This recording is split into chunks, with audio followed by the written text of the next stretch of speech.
Assalamualaikum warahmatullahi wabarakatuh. Apa kabar sobat sekalian? Jumpa lagi di channel Enarpola. Kali ini kita akan membahas berita yang benar-benar panas, yaitu info terkait KPU yang hapus wajib lapor sumber dana kampanye. Dan ini ngeri-ngeri sedap gitu ya. Ketika kita lihat dana kampanye itu dilaporkan banyak pelanggarannya, apalagi kalau sudah dihapus, maka potensi cukong itu masuk ya akan besar sekali ya. Dan juga disusupi atau infiltrasi terhadap partai politik untuk untuk membiayai dan setelah nanti berkuasa untuk menjalankan misi-misinya bisa terwujud karena sumber dana tidak tercover untuk dilaporkan ya. Nah, ini juga yang disampaikan oleh ermol.id. Masyarakat sipil akhirnya ngadu ke Bawaslu ya. Yang jadi pertanyaan tentu saja, apakah masih percaya dengan Bawaslu gitu ya, mengingat kinerja akhir-akhir ini ya lebih condong kepada kekuasaan ya. KPU, Bawaslu ya pelanggarannya banyak sekali ya, dan yang menjadi ancaman ke depan tentu saja bagaimana penyelenggaraan pemilu itu ya tidak bisa steril atau bisa jujur dan adil dengan intervensi ataupun ya banyak pelanggarannya dari KPU maupun Bawaslu. Ini menarik yang disampaikan dilansir oleh ermol.id. Langsung saja kita baca dan kita ulas. KPU hapus wajib lapor sumber dana kampanye, masyarakat sipil akhir ngadu ke Bawaslu. Republik Merdeka, aturan baru terkait laporan penerimaan sumber dana kampanye LPSDK peserta pemilu 2024 yang disusun oleh Komisi Pemilihan Umum KPU menuai aksi protes kelompok masyarakat sipil. Mereka mengadukan hal tersebut ke Badan Pengawas Pemilu Bawaslu ya.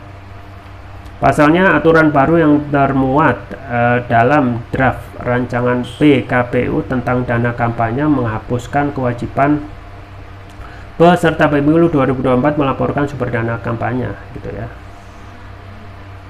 Perwakilan kelompok masyarakat Indonesia Anti Korupsi untuk Pemilu Berintegritas, Valentina Sagala, menjelaskan terdapat 146 organisasi massa yang menuntut hal tersebut.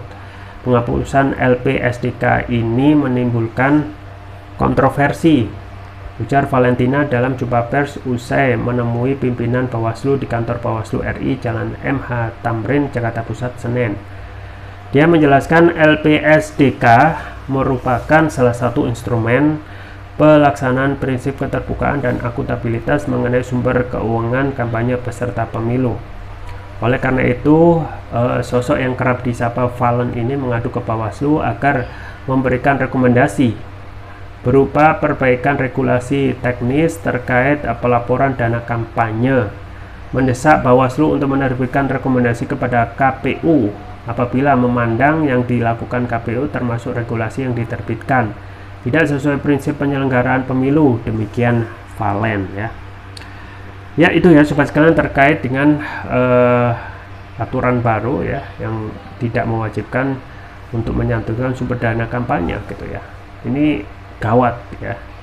Pada saat pemilu itu sudah berjalan seperti sedia kala ya sebelumnya, itu banyak sekali kecurangan dan juga pelanggarannya terkait dana kampanye yang bisa saja ada dana susupan gitu ya, entah dari asing ataupun dari pihak yang tidak bisa dipertanggungjawabkan, yang nanti ya bisa disalahgunakan untuk sebagai modal ya cukong untuk menggolkan ya segala kepentingannya nanti kalau kontestan tersebut memenangkan kontestasi termasuk juga partai gitu ya.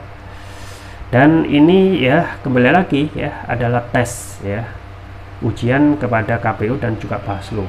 Dan ini kembali lagi bahwasanya apakah KPU sekarang dan Bawaslu itu ya masih lembaga yang masih bisa sifatnya kredibel dan dipercaya gitu ya.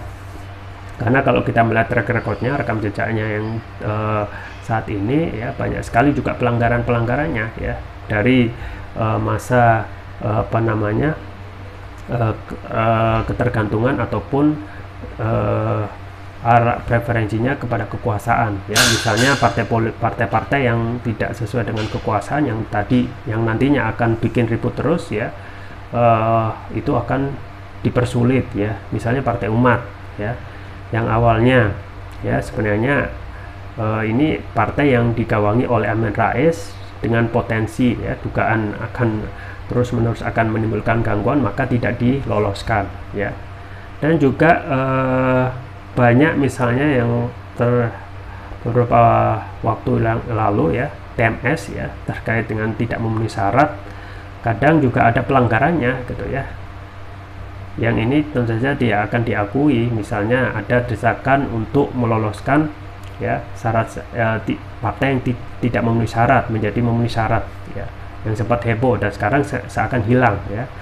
Dan ini tentu saja akan memunculkan satu persepsi publik ya, kayak gini ya, bisa dibayang nanti pemilunya ya, akankah akan berjalan jujur dan adil ya, kalau orang yang menyelenggarakan itu sudah bermasalah sejak dari awal.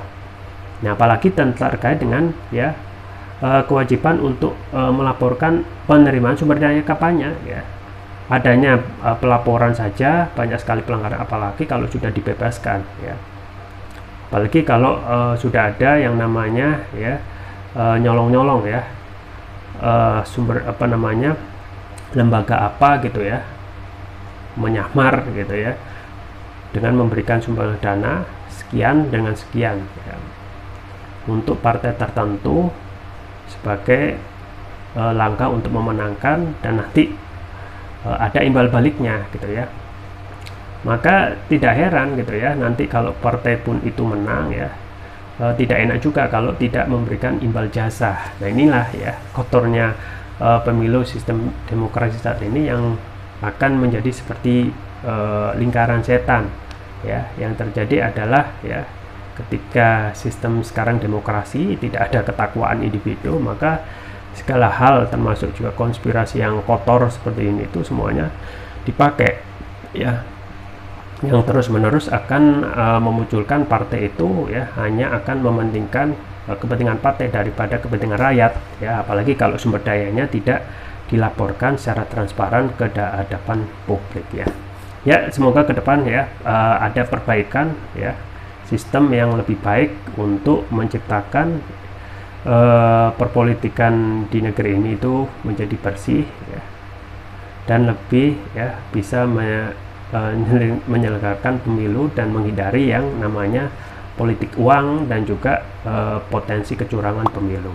Itu saja yang bisa saya sampaikan, semoga bermanfaat. Jangan lupa like, share, dan subscribe. Sampai jumpa lagi. Wassalamualaikum warahmatullahi wabarakatuh.